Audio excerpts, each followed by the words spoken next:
ক্যান্টনমেন্টের খবর কি? যেটিকে আমরা উত্তরপাড়া বলি। বিশেষ করে Dhaka cantonment, Savar cantonment, Comilla cantonment, Chittagong cantonment. এগুলোতে কি হচ্ছে? সেনাবাহিনীর মধ্যে কি ঘটছে? এবং সেনাবাহিনীর মধ্যে যে বিরোধ, সেটি নিয়ে দেশের বাইরে থেকে ইউটিউবাররা, ফেসবুকাররা বা সামাজিক মাধ্যমে যাদের গত ১ বছর ধরে যথেষ্ট প্রভাব রয়েছে এবং এই সামাজিক মাধ্যম ব্যবহার করে অনেকে রীতিমতো কোনো একটি রাষ্ট্রের স্রষ্টা, কোনো একটি দেশের প্রধানমন্ত্রী কিংবা কিং মেকার হিসেবে ইতিমধ্যে যারা নিজেদেরকে মনে করেন এবং তাদের যারা লক্ষ লক্ষ ভক্ত অনুরাগী রয়েছেন, তারাও তাদেরকে ঠিক ওইভাবেই মনে করেন যে তারা অসাধ্য সাধন করতে পারেন। তো এই মানুষগুলো, বেশ কয়েকজন মানুষ, আপনারা সবাই তাদের নাম জানেন, তারা ক্রমাগত অপপ্রচার চালাচ্ছে ক্যান্টনমেন্টের বিরুদ্ধে এবং সেই অপপ্রচারের প্রেক্ষিতে আমাদের সেনাবাহিনীর যে ক্ষয়ক্ষতি হয়েছে, সেনাবাহিনীর সম্পর্কে মানুষের যে ভয়, আতঙ্ক, যেটা দরকার, খুব বেশি দরকার। তারপরে সেনাবাহিনী আপনার আমার দুলাভাই হবে না, তারা আপনার আমার ভগ্নিপতি হবে না, তারা আপনাকে সকাল বিকাল পোলাও কুরমা খাওয়াবে না। সেনাবাহিনী সমাজে যখন বিশৃঙ্খলা তৈরি হবে, তখন শক্ত হাতে সেই বিশৃঙ্খলা দমন করবে। দেশ যখন বহিঃশত্রু দ্বারা আক্রমণ হবে, তখন তারা নিজেদের জীবন বিলিয়ে দেবে এবং দেশের প্রয়োজনে আমরা যারা দেশ বিরোধী কাজ করব, আমাদেরকে ডাইরেক্ট শুট করার ক্ষমতা তাদের আছে। এটাই রাষ্ট্রের বিধান এবং এর জন্য কোনো আদালতে কখনো তাদের বিরুদ্ধে চাকরির কালীন সময় বা চাকরির পরে কোনো প্রশ্ন তোলা যাবে না। এই ইন্ডিমিউনিটি দিয়েই সেনাবাহিনী গঠন করা হয়, তৈরি করা হয়, আজ নয় হাজার বছর আগের থেকে। তাদের ভুল হয়, ভ্রান্তি হয়, কিন্তু সেগুলো শাসন করার জন্য, সেগুলো নিয়ন্ত্রণ করার জন্য, সেগুলোর বিচার করার জন্য আলাদা আইন আছে, আলাদা কোর্ট আছে, কাছারি আছে ক্যান্টনমেন্টের ভিতরে। এই যে সেনা আইন, এর বাইরে গিয়ে আমাদের যে সিভিল প্রসিডিউর কোড রয়েছে বা ক্রিমিনাল প্রসিডিউর কোড রয়েছে, এখানে আসলে এই জিনিসগুলো হয় না।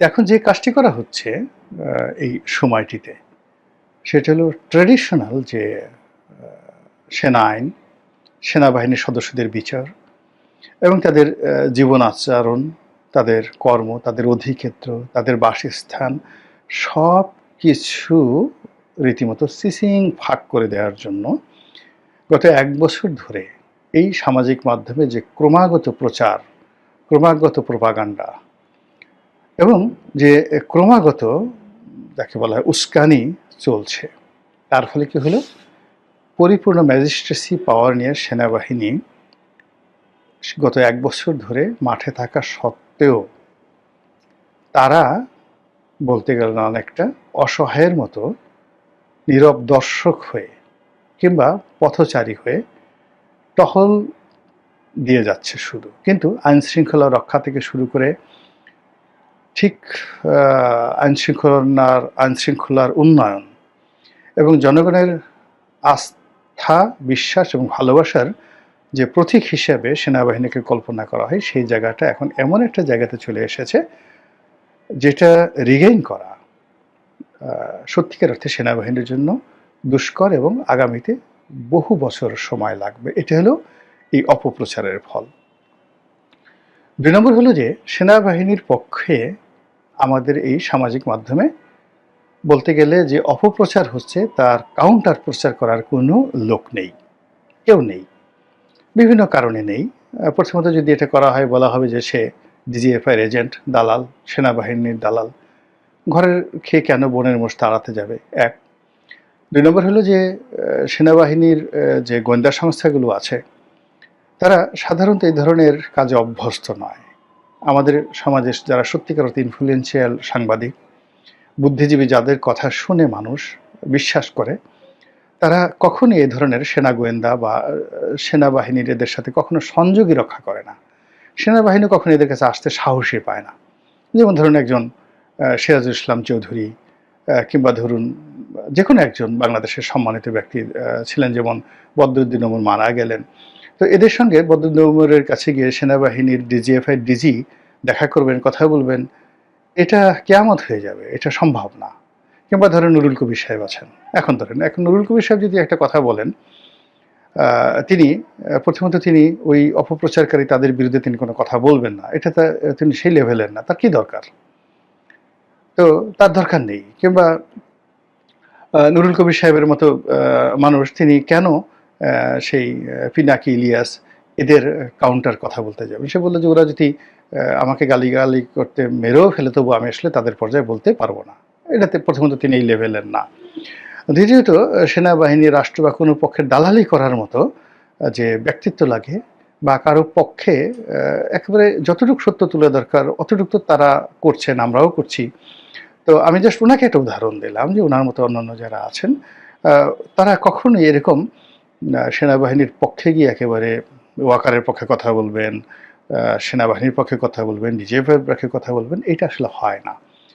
সেনাবাহিনীর অবলম্বন বলতে তাদের একটা আইএসপিআর আছে, এবং সেই আইএসপিআরে যারা কর্মকর্তা আছেন তারা যদি এমনি আসলে তাদের যে ড্রাফটগুলো হয় সেই ড্রাফটগুলো ভালো মানের না, সুখপাঠ্য না। তারা যা বলেন ওটা মনোযোগ সহকারে পড়া যায় না। বাংলাদেশে যাদের ধরেন কলমের হাত আছে, তারা যদি আইএসপিআর যদি মনে করেন যে গোপনে হুমায়ুন আহমেদের মতো বা ইমদাদুল হক মিলনের মতো যারা খুব চমৎকার ভাষায় লেখেন, গল্পের মতো করে লেখেন, তাদের নিকট থেকে মানে তারা যা বলতে চান এই বিষয়গুলো লিখিত আকারে যদি আনা হতো এবং সেইগুলো যদি আইএসপিআর মানে সেই প্রথম পাতায়, প্রথম আলোর প্রথম পাতায়, বাংলাদেশ প্রতিদিনের প্রথম পাতায় এইভাবে তারা প্রকাশের ব্যবস্থা করতে মানুষ কিন্তু পড়তো। কিন্তু আইএসপিআর যেভাবে মানে সংবাদ বিজ্ঞপ্তি দেয় ওটা আসলে কেউ পড়ে না। ফলে কি হলো, ওখানে যে সকল কাউন্টার জবাব আসে, যা কিছু আসে, এটা জনগণের কোনো দৃষ্টি আকর্ষণ করে না, কেউ পড়েও দেখে না। ফলে কি হলো, এই যে গত 1 বছর কিংবা অতীতে এই সেনাবাহিনীর বিরুদ্ধে যে সকল প্রচার চলেছে, প্রোপাগান্ডা চলেছে, সেই প্রচার এবং প্রোপাগান্ডা এমন একটা জটিল অবস্থা তৈরি করে ফেলেছে।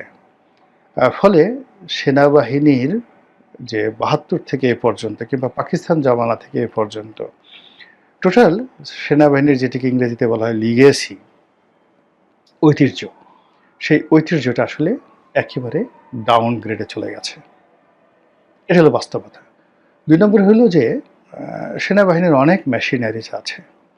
প্রথমে যখন এই সমস্যাগুলো তৈরি হলো, সেনাপ্রধানকে নিয়ে, সেনাবাহিনীর ঊর্ধ্বতন কর্মকর্তাদেরকে নিয়ে যখন অকথ্য ভাষায় গালাগাল দেওয়া হলো, খুব মানে গালাগাল দেওয়া হলো, তারা যদি সেই রাজনৈতিক ব্যক্তিদের মতো কৌশলী হতেন, তারপরে ব্যবস্থা নিতেন, এই রাষ্ট্রের হাতে অনেক শক্তি, মানে টুশব্দ করার একেবারে সময় ছিল না। আপনাকে একটা জাস্ট, আমি সাধারণত স্ল্যাং ল্যাঙ্গুয়েজ কখনো ব্যবহার করি না, কিন্তু একটা উদাহরণ দিলে বুঝতে পারবেন। যেহেতু আমরা গার্মেন্টস ব্যবসা করি, একটা বায়ার্স মিটিংয়ে মানে এক বড় গার্মেন্টস মালিকের ব্যক্তিগত অভিজ্ঞতা। তো গার্মেন্টস মালিকের সঙ্গে বায়ারের কথাবার্তা হচ্ছে, তো গার্মেন্টস মালিক খুব শাউট করছে, শাউট করছে এবং খুব কৌশল করছে। আর বায়ার, আমেরিকান বায়ার, মানে ইহুদি। তুমি একটা সময় বলুন যে দেখো,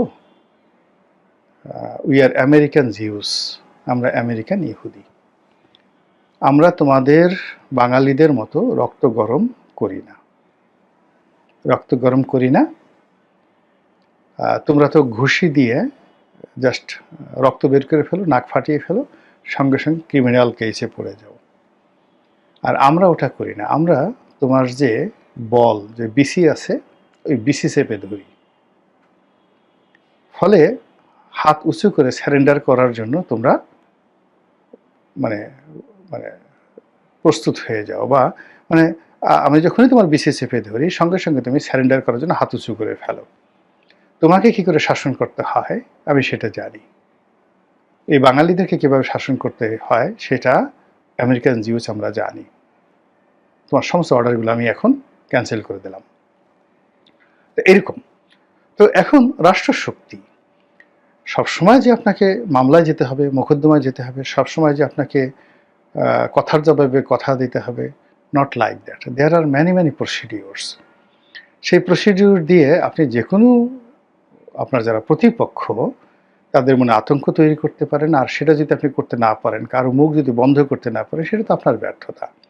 তো সেই ব্যর্থতাটা সেনাবাহিনীর ঊর্ধ্বতন কর্তৃপক্ষ, তাদের বিভিন্ন ডিপার্টমেন্ট এবং as a whole the cantonment, তারা গত 1 বছর যাবৎ মানে পাহাড়ের মতো তারা ধৈর্য দেখানোর চেষ্টা করেছে। ঠিক আছে, যখন জনতা মাস পিউপিল তাদের সাথে ধৈর্য দেখায় সেটা ঠিক আছে, কিন্তু যখন পার্সেন্ট টু পার্সেন্ট, যখন কোনো একটা পার্সন ডিফেম করে বসে 2 লক্ষ বা 2.5 লক্ষ সদস্যের একটা বাহিনীকে, একজন সিঙ্গেল পার্সন, যখন সে 2 কোটি মানুষকে কনভিন্স করে ফেলছে একটা বক্তব্য দিয়ে, আর তখন বসে বসে তার আঙ্গুল চুষছে আর লেমন চুষ খাচ্ছে আর বলছে ইন্না লিল্লাহ ইন্না লিল্লাহ লা ইলাহা ইল্লা আনতা সুবহানাকা ইন্নী কুনতু মিনাজ জালিমিন, কিংবা মনে মনে বলছে যে ওরা আমার সন্তানের মতো, ওরা আমার ভাইয়ের মতো, ওরা আমার পিতার মতো, তিনি আমার পিতার মতো, তিনি আমার বড় ভাইয়ের মতো, আমি বেয়াদবি করি কি করে, ভবিষ্যতে শিখবে, আল্লাহ তাকে হেদায়েত দান করুক।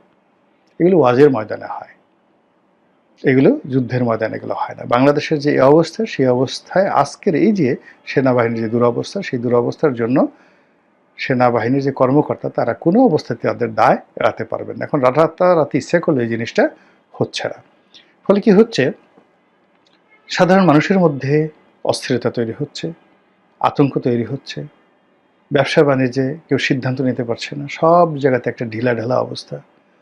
টিএনও সাহেব দায়িত্ব পালন করছেন না, ডিসি সাহেব দায়িত্ব পালন করতে পারছেন না, এসপি সাহেব ভয় পাচ্ছেন, জেলাতে একজন বিনিয়োগ করবে পারছে না, ঘুষের রেট বেড়ে গেছে, ছোট ছোট কর্মকর্তা, ইউনিয়ন পরিষদের সেই সচিব থেকে শুরু করে তহসিলদার পর্যন্ত, তারা সবাই এক একজনের মেজর জেনারেল হয়ে গেছেন, এক একজনের লেফটেন্যান্ট জেনারেল হয়ে গেছেন। এইরকম একটা যে যাকে বলা হয় ক্ষুদ্র ক্ষুদ্র সমাজের প্রতিটা স্তরে এক একটা করে ফ্রাঙ্কানেশনের দানব তৈরি হয়ে গেছে। আর সেই দানব যখন তৈরি হয়ে সারা দেশে দানবীয় তাণ্ডব তৈরি করে ফেলেছে, যখন সবচেয়ে পাওয়ার হাউস এই মুহূর্তে ক্যান্টনমেন্ট, সেনাবাহিনী, তো তাদেরকে যখন সরাসরি হিট করে কোনো মানুষ দুর্গন্ধ ছড়ায়, কোনো মানুষ যাকে বলা হয় এখানে নেতিবাচক খবর ছড়ায়, কোনো মানুষ একটার পর একটা বিভ্রান্তি ছড়ায়, তাহলে জমে টেনে, মানে আছে না যে মানুষের মুখে জয় মানুষের মুখে ক্ষয়। মানে সেনাবাহিনী, সশস্ত্র বাহিনী 1000 বছর ইতিহাসে এতটা সেন্সিটিভ, এখানে যে কোনো একটা গুজব, আমরা সিভিল সোসাইটিতে যেটা গুজব, এটা ভদ্র সমাজে যেটা গালাগালি করবে, সেটা ব্রাহ্মণবাড়িয়াতে গিয়ে ঢাল সুরকিতে পরিণত হয়ে যাবে। আর এটি যদি ক্যান্টনমেন্টে হয়, সঙ্গে সঙ্গে গোলাগুলি শুরু হয়ে যাবে। এটাই একটা ছোট্ট ঘটনা, সেই আনসার বিদ্রোহ আমাদের দেশে, সেই 7ই নভেম্বর, সেই 15ই আগস্ট, তারপরে সেই 1/11, মানে যে ঘটনাগুলো ঘটেছে, যে কুগুলো ঘটেছে, সূত্রগুলো দেখবেন যে একটা গুজব থেকে। খালেদ মোশাররফের মৃত্যু কি দেখেন, বলল যে সে ভারতের এজেন্ট, ভারতের পক্ষে সে কু করেছে, দেশটাকে ভারত দখল করে ফেলবে। পুরো সেনাবাহিনী তছনছ করে আমরা ইতিহাসের অন্যতম একজন শ্রেষ্ঠ বীর মুক্তিযোদ্ধাকে হারালাম, খালেদ মোশাররফকে হারালাম। হি ওয়াজ এ কোয়াইট জেন্টলম্যান, হি ওয়াজ এ কোয়াইট জেন্টলম্যান। আমাদের খালেদ মোশাররফ সাহেবের যে জেন্টেলিটি, সেখানে ওয়াকার সাহেবের জেন্টেলিটির সাথে আরও অনেক গ্রেডের। ওয়াকার সাহেবের সামরিক যে যাকে বলা হয় তার যে লিগেছি, তার যে আউটপুট, তার চেয়ে খালেদ মোশাররফের, কর্নেল তাহেরের আউটপুট অনেক অনেক বেশি, অনেক অনেক বেশি। জেনারেল আবুল মঞ্জুরের আউটপুট অনেক অনেক বেশি, জেনারেল জিয়াউর রহমানের আউটপুট অতুলনীয়। কিন্তু গুজব, শুধুমাত্র এই ক্যান্টনমেন্টের গুজব, সেই গুজবে আমরা তাদেরকে কিন্তু হারিয়ে ফেলেছি। আমরা কোথায় আছি, কোন অবস্থায় আছি, আগামীকাল কী হবে আমরা জানি না। এখনো পর্যন্ত আমাদের রাষ্ট্রের যতটুকু শক্তি অবশিষ্ট রয়েছে, আমাদের মধ্য থেকে যারা কর্তা ব্যক্তি তারা যদি হুঁশে ফিরেন এবং তারা যদি সঠিক সময়ে সঠিক সিদ্ধান্ত নিতে পারেন, তাহলেই এই দেশ, এই জাতিকে রক্ষা করা সম্ভব। অন্যথায় কি হবে একমাত্র আল্লাহ ছাড়া কেউ জানেন না। আসসালামু আলাইকুম ওয়া রাহমাতুল্লাহি ওয়া বারাকাতুহু।